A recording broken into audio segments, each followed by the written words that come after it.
Il nous avait manqué ce jingle. On a toujours l'impression qu'on va recevoir une magicienne ou un magicien. Bonjour Céline Amodru. Bonjour, mais je suis une magicienne. Oui, je suis sûr. Vous allez tout à l'heure nous faire un tour de magie. D'ailleurs, on se réjouit de le suivre. Nous vous recevons notamment parce que vous êtes l'une des figures romandes qui avait appelé depuis le début à l'assouplissement des mesures sanitaires.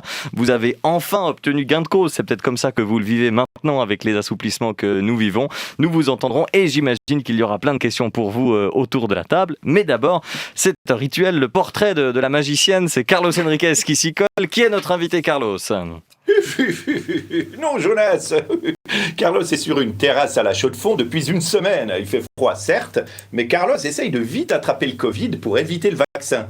Bon, pour l'instant, il n'a attrapé qu'un refroidissement. Il a raison, Benjamin de Coster, de s'attaquer à la calvitie des absents. Ce Carlos Enriquez, c'est un loser. Salut Céline Amodru, je suis Jean-Christophe de la Selle, ton premier moniteur d'équitation. Je t'ai vu arriver du haut de tes 15 ans, une jeune fille tout à fait dans la norme. Enfin, dans notre norme, on s'entend. Enfance à Champel, école privée, équitation. Certains naissent avec une cuillère en argent, la tienne, elle était en or. Pourtant, tu travaillais pour te payer l'équitation malgré ta bonne fortune familiale. Ah oui, chez les Amodru, il faut mériter son bonheur. Bien que vaudoise d'origine, tu naquis à Genève en mars 1979. Tu es donc entré dans la quarantaine pile un an avant le reste de la Suisse. Voilà. Tes parents étaient tous deux avocats, tu as étudié le droit comme de juste, puis tu fus gestionnaire de fortune dans diverses banques. Les gueux qui nous écoutent et qui n'ont point de fortune à gérer t'ont découverte lorsqu'a débuté ta carrière politique. En 2009, l'UDC genevoise ne trouvait pas de femme pour garnir ses listes en vue des élections au Grand Conseil. Entre nous, l'UDC n'a pas cherché bien loin puisque les épouses des adhérents se trouvent toutes en principe dans la cuisine. Bref, ton père te propose de t'inscrire sur la liste de l'UDC, tu refuses et il t'inscrit. C'est peut-être comme ça qu'on écoute les femmes dans ton parti. Néanmoins, tu aimes la victoire, alors tu te bats. Tu suis l'adage de Jean-Claude Duss, le héros de ton film préféré, Les bronzés font du ski. Oublie que tu n'as aucune chance, vas-y fonce, on ne sait jamais, sur un malentendu, ça peut marcher. Et ça marche. Tu es élu pour ta première participation. 2 ans plus tard, à 32 ans, tu accèdes au Conseil national où tu accomplis actuellement ton 3e mandat consécutif. Ton cheval de bataille... J'adore les jeux de mots. Oh mon Dieu. Ton cheval de bataille, donc, c'est la non-adhésion de la Suisse à l'Europe. Sois patiente, Céline. Encore 1 ou 2 Brexit, elle n'existera plus, l'Europe. Tu es la plus riche des parlementaires de Romandie. Oui, mais bon, il faut voir contre qui tu concours, on est d'accord. Parmi les élus romans, il y a surtout une ribambelle de gauchistes. Ils n'ont pas la fortune de Elon Musk, ni même celle de Jonas Schneider. C'est facile de les battre.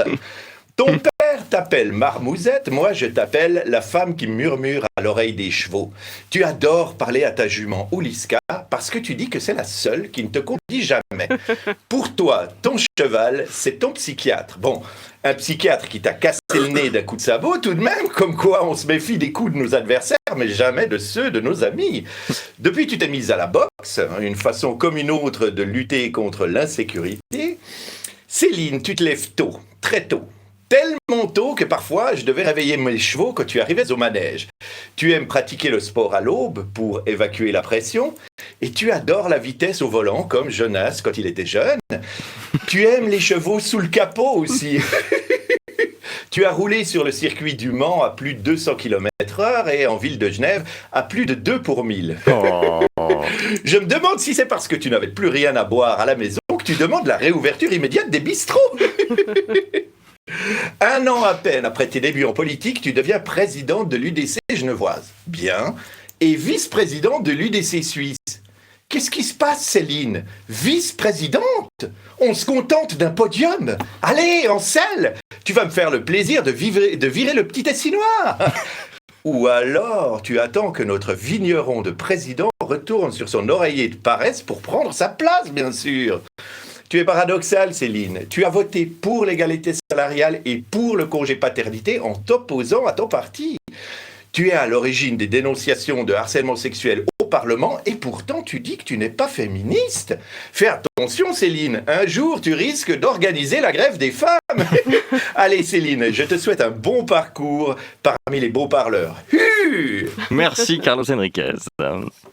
Première question pour vous.